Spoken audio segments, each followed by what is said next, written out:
మహాగణాధిపతయే నమః. ఓం గురుభ్యో నమః. ఓం శ్రీమాత్రే నమః.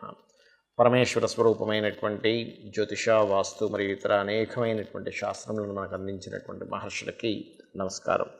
హయగ్రీవ హయగ్రీవ హయగ్రీవేతి యో వదేత్తస్య నిస్సరతే వాణి జన్మకన్యా ప్రవాహవత్. అరుణాం కరుణాతరంగితాక్షీం ధృతపాశాంకుశపుష్పబాణచాపాం అనిమాదిభిరావృతాం మయూకైః అహమిత్యేవ విభావయే భవానీం. శ్రీమాత్రే నమః. మనం ఈరోజు వార ఫలితాల్లో 17వ తేదీ నుంచి 23వ తేదీ వరకు ఉన్నటువంటి గ్రహస్థితి ఏ విధంగా ఉంది, మరియు ద్వాదశ లగ్నాల వారికి, లగ్నం తెలియనటువంటి వారు రాశి నుంచి చూసుకోవచ్చు. వారికి ఏ విషయాల్లో చాలా బాగుంది, ఏ విషయాల పట్ల కాస్త జాగ్రత్త వహించాలి, ఏ దేవత ఆరాధన చేసుకోవాలి అనేటువంటి విషయాలు ఇప్పుడు మనం తెలుసుకుందాం. కర్కాటక లగ్నము, కర్కాటక రాశి. కర్కాటకం వారి కనుక చూసుకున్నట్లయితే ఇక్కడ ప్రాపర్టీ కొనుగోలు చేయడానికి ఈ వారంలో ప్రత్యేకంగా 17, 18, 19 తేదీలు చాలా బాగుంది. అలాగే 20 నుంచి 24వ తేదీ వరకు ఈ 4 రోజులు ఉద్యోగం కోసం చేసే ప్రయత్నం ఫలిస్తుంది, సంతానం కోసం చేసే ప్రయత్నం ఫలిస్తుంది.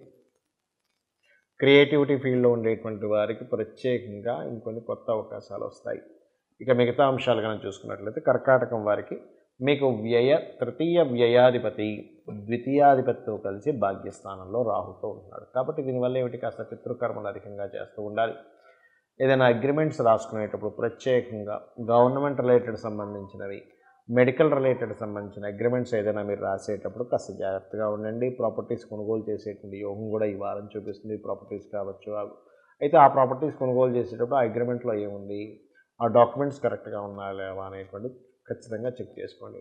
మెడికల్ రంగాల్లో ఉండేటువంటి వారికి వారు చేసేటువంటి ప్రొఫెషన్లో, అంటే మీరు ఏదైనా మెడికల్ రంగాల్లో ఉన్నట్లయితే మీ ఆ ప్రొఫెషన్ రిలేటెడ్ సంబంధించిన విషయంలో చాలా చాలా బాగుంటుంది. అందులో ఎటువంటి సందేహం లేదు. కాకపోతే శుక్రుడు చతుర్థాధిపతి వెళ్ళి శని కుజులతో ఉన్నాడు కాబట్టి వాహనాల మీద వెళ్ళేటప్పుడు చాలా కేర్గా వెళ్ళండి, చాలా జాగ్రత్తగా వెళ్ళండి.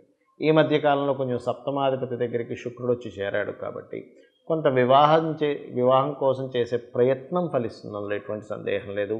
భాగ్యస్థానంలో రాహుతో కలిసి రవి మరియు నీచబడినటువంటి బుధుడు ఉన్నందుకు కాస్త తండ్రి గారి ఆరోగ్య సంబంధించిన విషయంలో చాలా జాగ్రత్తగా ఉండండి. ప్రొఫెషన్ రిలేటెడ్ సంబంధించిన విషయాల్లో చాలా చాలా బాగుంటుంది. కాకపోతే ఇన్వెస్ట్మెంట్స్ విషయాల్లో మాత్రం కాస్త జాగ్రత్త వహించండి. అదేవిధంగా మీరు చేయవలసిన దేవతారాధన కానీ గ్రహారాధన కానీ ఏమిటి అని చూసుకున్నట్లయితే ముఖ్యంగా మీరు వీలైతే కొంతమందికి చూడండి నిత్యము ఏదో ఒక ఇన్వెస్ట్మెంట్ చేసేటువంటి దాంట్లోనే ఉంటుంటారు. అటువంటి వారు ప్రత్యేకంగా పెసలు దానంగా ఇవ్వండి. మరియు వాహనాల మీద వెళ్ళేటప్పుడు ముందు అంటే బయలుదేరేటప్పుడు ఒకసారి ఓం చండీ దేవతాయే నమః అని చండీ అమ్మవారిని ఒకసారి తలుచుకోండి. వాహనం నడిపేటువంటి వారు, వాహన సంబంధంగానే వాళ్ళ వృత్తి ఉండేటువంటి వారు. ఇక మీరు చేయవలసిన దేవత ఆరాధన సుబ్రహ్మణ్యేశ్వర స్వామి ఆరాధన, చండికా అమ్మవారి యొక్క ఆరాధన చేసుకున్నట్లయితే మీకు అన్ని విధాలా బాగుంటుంది. దీంతోపాటు గోవులకి మీరు క్యారెట్స్, బెల్లము తినిపించండి. అందులోని ముఖ్యంగా దేశీవాలి గోవుకు తినిపించండి. అలా తినిపించినట్లయితే ఈ యాక్సిడెంట్ యోగాలు కానివ్వండి, కాస్త వాహనం మీద వెళ్ళేటప్పుడు లేదా రోడ్డు దాటేటప్పుడు కానివ్వండి ఎటువంటి ఇబ్బంది కలగకుండా అమ్మవారు చూసుకుంటుంది. చాలామందికి జాతక చక్రంలో అంటే జాతకం సంబంధించినటువంటి విషయాలు వాళ్ళకి తెలియదు. అంటే ఏమిటి, వాళ్ళ డేట్ ఆఫ్ బర్త్ కానీ టైం కానీ ఏమీ రాయరు. మరి అలాంటప్పుడు ఈ వారం ఎటువంటి విషయాల్లో ముఖ్యంగా జాగ్రత్త తీసుకోవాలి అని చెప్పి చూసుకున్నట్లయితే బుధుడు నీచ స్థానంలో ఉన్నాడు, గుర్తుపెట్టుకోండి. బుధుడు నీచంలో ఉన్నప్పుడు వ్యాపార సంబంధించినటువంటి అంశాల పట్ల చాలా జాగ్రత్తగా ఉండాలి. ఇది బుధుడు రియల్ ఎస్టేట్ వాటికి, అంటే రియల్ ఎస్టేట్లో ప్రధానంగా ఈ పంట పొలాలకు సంబంధించిన వాటికి కారకుడవుతాడు. తోటలకి వీటికి కారకుడవుతాడు బుధుడు. నార్మల్గా కట్టుకునేటువంటి గృహాలకి, స్థలాలకి కాదు. అలాగే ఈ షేర్ మార్కెటింగ్ రిలేటెడ్ సంబంధించిన వాటికి కూడా బుధుడు కారకుడవుతాడు. బుధుడు నీచ స్థానంలో ఉన్నాడు కాబట్టి షేర్ మార్కెటింగ్ రిలేటెడ్ సంబంధించిన విషయంలో అనేకమైనటువంటి ఫ్లక్చువేషన్స్ వస్తాయి. చాలా జాగ్రత్తగా ఉండాలి.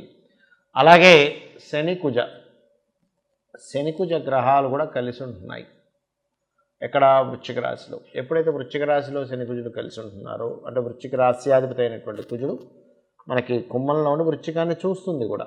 అంటే ఏం లేదు, ఈ రెండు గ్రహాలు కలిసి ఉండడం వల్ల కుంభరాశిని వృశ్చిక రాశిని టార్గెట్ చేస్తున్నాయి.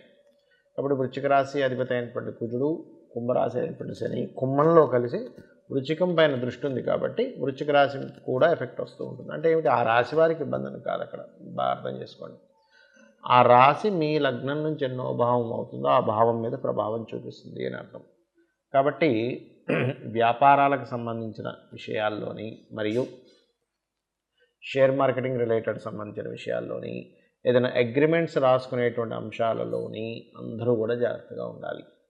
అయితే ఇప్పటివరకు మనం చెప్పుకున్నటువంటి వార ఫలితాలతో పాటు మీ జన్మజాతకం కూడా పరిశీలన చేసుకోవాలి. మీ జన్మజాతకంలో మీ యొక్క తేదీ, నెల, సంవత్సరము, ప్రాంతము, సమయాన్ని బట్టి మీకున్నటువంటి గ్రహస్థితి ఏ విధంగా ఉంది, ఇప్పుడున్నటువంటి మహాదశ ఏం నడుస్తుంది, మీ లగ్నం ఎంత బలంగా ఉంది, లేనట్లయితే మీకు నడుస్తున్నటువంటి మహాదశ ఏమి చేస్తే మీరు ఇబ్బంది నుంచి బయటపడతారు అనేటువంటిది స్పష్టంగా మీ మహాదశానాథుడు కానీ అంతర్దశానాథుడు కానీ సూచిస్తూ ఉంటాడు. దానికి సంబంధించినటువంటి పరిహార మార్గం చేసుకుంటూ ఉండాలి. అదేవిధంగా మీరు ఏ మార్గంలో ప్రయత్నం చేసినట్లయితే మీకు ధనం అనేటువంటిది వస్తుంది. అలాగే మీరు నివాస గృహం కొనుక్కోవాలనుకుంటే ఏ సమయంలో కొనుక్కుంటే బాగుంటుంది, సంతాన అభివృద్ధి అవ్వట్లేదంటే వాళ్ళకి ఏ మంత్రం చెప్పాలి, వాళ్ళని ఏ దేవత ఆరాధన చేసుకోమని చెప్పాలి. అదేవిధంగా మరొక విషయం ఏంటంటే ఇక్కడ గమనించుకున్నట్లయితే ఎవరైనా సరే గుర్తుపెట్టుకోండి, ఈ యొక్క గ్రహస్థితి ఏదైతే ఉంటుందో, అంటే మీరు జన్మించినప్పుడు గ్రహస్థితి ఏదైతే ఉందో అది మీరు ఎప్పుడు వివాహం చేసుకోవాలి, అంటే ఎటువంటి ఉద్యోగ సంబంధించిన వాటిల్లో మీ ప్రయత్నం చేస్తే బాగుంటుంది, ఏ ఉద్యోగంలో అయితే మీకు డబ్బులు వస్తాయి, అంటే కొంతమంది మెడికల్ రంగాల్లో ఉంటారు, కొంతమంది ఇంజనీరింగ్, కన్స్ట్రక్షన్లో ఉంటారు, రకరకాల ఉద్యోగాలు ఉండొచ్చు, వ్యాపారాలు ఉండొచ్చు. అదేవిధంగా ఇన్వెస్ట్మెంట్స్ ఎప్పుడు చేస్తే మంచిది, లైఫ్లో ఏదైనా హడ్డుల్స్ ఉన్నాయా, టర్నింగ్ పాయింట్ ఉందా అనేటువంటిది చాలా స్పష్టంగా మీ యొక్క జన్మజాతకం తెలుపుతుంది. కాబట్టి ఎప్పుడైనా గుర్తుపెట్టుకోండి, మీ జన్మజాతకంలో ఉన్నటువంటి గ్రహస్థితి ఏమిటనేది చూసుకోండి. మరి వార ఫలాలు, మాస ఫలాలు, పక్ష ఫలాలు, ఉగాది ఫలాలు చెప్పుకుంటున్నాం కదండి, మరి దీనికి ఏమిటి అని చెప్పి సందేహం కలుగుతుంది చాలామంది. కానీ ఒకటే గుర్తుపెట్టుకోండి, ఇది మన బయట ఉండేటువంటి వాతావరణం, బయట ఉన్నటువంటి సిచ్యువేషన్స్, బయట ఉండేటువంటి ట్రాఫిక్ అనుకోండి, మార్కెట్ అనుకోండి, అంటే ఏమిటి, ఈ గోచార గ్రహాలు వీటి మీద ప్రభావం చూపిస్తున్నాయి. కాబట్టి బయట ఇటువంటి మార్పులు ఉంటాయి, మార్కెట్లో ఈ ధరలు పెరుగుతాయి, లేనట్లయితే మార్కెట్లో ఇటువంటి సిచ్యువేషన్స్ ఉంటాయి, యుద్ధాలు వస్తాయని చెప్పడం అన్నమాట. కాబట్టి మీరు చేసే పనికి బయట ఉండేటువంటి కండిషన్ మ్యాచ్ అయితే బాగుంటుంది. మీరు చేసే పనికి బయట ఉండే కండిషన్ బాగాలేదనుకోండి, అంటే చిన్న ఎగ్జాంపుల్ చెప్తాను చూడండి. ఇప్పుడు బాగా వర్షం పడుతుంది, అప్పుడు మిరపకాయ బజ్జీలు ఎవరైనా వేసారు, వెంటనే అమ్ముడిపోతుంది. అలా కాకుండా మిట్ట మధ్యాహ్నం బాగా ఎండ ఉందండి, అప్పుడు మిరపకాయ బజ్జీలు ఎవరైనా అమ్ముదాం అనుకున్నారు, అయితే ఎవరు కొనరు, ఎందుకు, ముందే ఎండ. అప్పుడు ఏంటి, చల్లటి పానీయం ఎవరైనా అమ్ముతున్నారు, వెంటనే కొనుక్కుంటారు. అంటే ఏమిటి, బయట ఉన్న కండిషన్ మీరు అమ్మేటువంటి ప్రోడక్ట్ కనెక్ట్ అవుతుంది. బయట ఉన్న కండిషన్ మీరు అమ్మే ప్రోడక్ట్ కనెక్ట్ అవ్వకపోతే అది అమ్ముడుపోదు. అలాగే ప్రోడక్ట్ ఒకటే కాదు, అనేకమైనటువంటి విషయాలు, అనేకమైనటువంటి సిచ్యువేషన్స్ అన్నీ కూడా మీ ప్రయత్నము బయట ఉన్నటువంటి సిచ్యువేషన్స్తో ఆధారపడి ఉంటుంది. కాబట్టి మనం ఈ వార ఫలితాలని, మాస ఫలితాలని ఇవన్నీ చెప్పుకుంటూ ఉన్నాం. కాబట్టి వీటిని తెలుసుకుంటూ మీ యొక్క జీవితాన్ని ఆనందమయం చేసుకుంటారని మనస్ఫూర్తిగా కోరుకుంటూ శ్రీమాత్రే నమః.